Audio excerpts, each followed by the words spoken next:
ನಮಸ್ಕಾರ ವೀಕ್ಷಕರೇ. ಶತಮಾನದಿಂದ ನಡೆಯದ ಒಂದು ಭೀಕರ ಘಟನೆ ನಡೆದು ಹೋಗಿದೆ.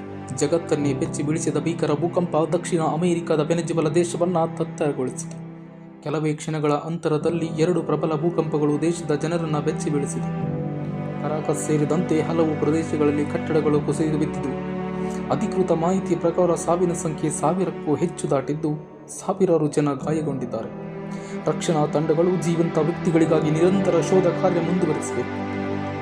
ರಸ್ತೆ, ಸೇತುವೆಗಳು ಮತ್ತು ಹಲವು ಕಟ್ಟಡಗಳಿಗೆ ಭಾರೀ ಹಾನಿಯಾಗಿದೆ. ಸಾವಿರಾರು ಕುಟುಂಬಗಳು ಬೀದಿಗೆ ಬಂದಿವೆ. ಹಲವಾರು ದೇಶಗಳು ಮತ್ತು ಅಂತಾರಾಷ್ಟ್ರೀಯ ಸಂಸ್ಥೆಗಳು ನೆರವು ಕಾರ್ಯಕ್ಕೆ ಮುಂದಾಗಿವೆ. ತಜ್ಞರ ಪ್ರಕಾರ ಈ ಭೂಕಂಪ ಕಾರಬಿಯಸ್ ಮತ್ತು ದಕ್ಷಿಣ ಅಮೆರಿಕದ ಭೂಫಲಕಗಳ ಚಲನೆಯ ಪರಿಣಾಮವಾಗಿ ಸಂಭವಿಸಿದೆ ಎಂದು ಅಭಿಪ್ರಾಯಪಟ್ಟಿದೆ. ಮುಂದಿನ ದಿನಗಳಲ್ಲಿ ಸಣ್ಣ ಪ್ರಮಾಣದ ಕಂಪನಗಳು ಸಂಭವಿಸುವ ಸಾಧ್ಯತೆ ಇದೆ ಎಂದು ಎಚ್ಚರಿಕೆಯನ್ನು ನೀಡಿದೆ. ಸ್ನೇಹಿತರೆ, ದಶಕಗಳ ಹಿಂದೆಂದು ನಡೆಯದ ಒಂದು ಭೂಕಂಪ ಇವತ್ತು ವೆನೆಜುವೆಲಾ ದೇಶವನ್ನು ಅಧೋಗತಿಗೆ ತಂದು ನಿಲ್ಲಿಸಿದೆ.